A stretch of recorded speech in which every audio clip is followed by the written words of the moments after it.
O'Brien for Fianna Fáil. You have 10 minutes. Minister, thanks for outlining and summarising the bill. It is a short bill. It is simply to establish the citizens' assemblies, and for two very important issues, I might add, and one relating to gender equality, to gender pay gap, and all other elements that go with it, and particularly looking at Article 41(2) and how whether that should be removed and indeed or amended, but specifically looking at the role of those who care and carers and parents, and in relation to their interaction with children, parental care, parental leave. It's a very important area to be looked at in modern Ireland here today. And I think in general terms, criticisms aside of the Citizens' Assembly, it has provided a very good fora for teasing through in great detail important issues and matters of the day, but also looking at where potential pitfalls may be. And I would just say to people as well, for those who may have a particular view about it, that this is an advisory assembly. The Dáil is the Citizens' Assembly, and that has primacy. But I actually think it's right and proper, and actually very useful in many instances, to consult.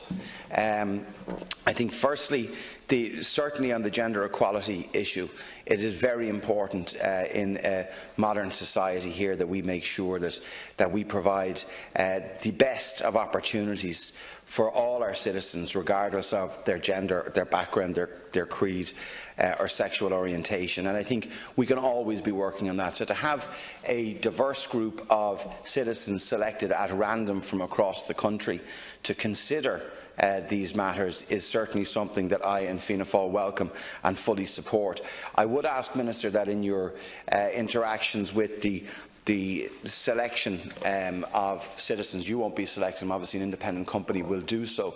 There were some concerns the last time about regional spread and the fact that certain counties weren't actually represented at all. And I'm just wondering, as best as possible, that some of that feedback that was given the last time would be taken on board, and maybe in your closing remarks you may have some further information about how random that sample has. You rightly said that we want to make sure that it is a representative spread of our citizens in this country. And that means both obviously on gender, but on regional spread, on rural, urban, where people live in the country as well. So I know. So basically, I just maybe you may wish to address that further, and we want to make sure that the group of citizens is as representative as possible.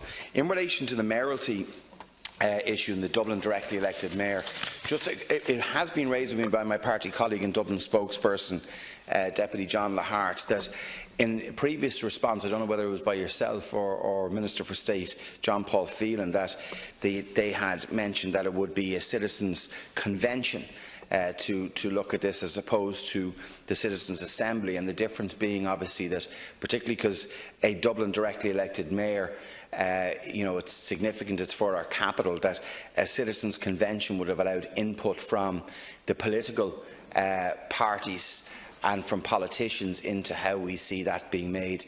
I understand that commitment was made in response to a question on the order of business here, and I'm wondering, how can we ensure that political parties, frankly, who it's our job as politicians, can have input in the process there, and is there a reason why we're going with an assembly as opposed to what was previously stated, a citizens' convention?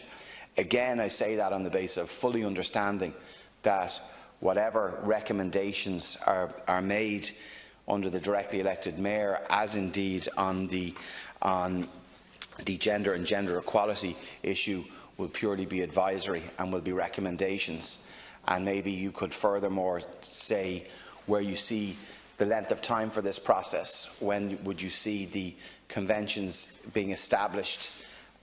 When will they conclude?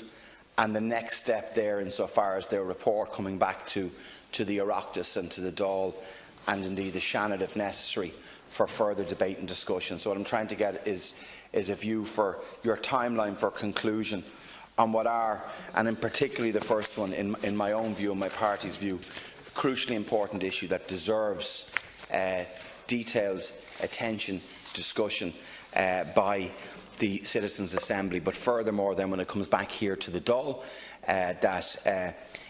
that appropriate time is given, with the view, I hope, to giving a commitment that we would be holding a referendum on Article 41(2), which is the Women in the Home clause in the Constitution, in 2020.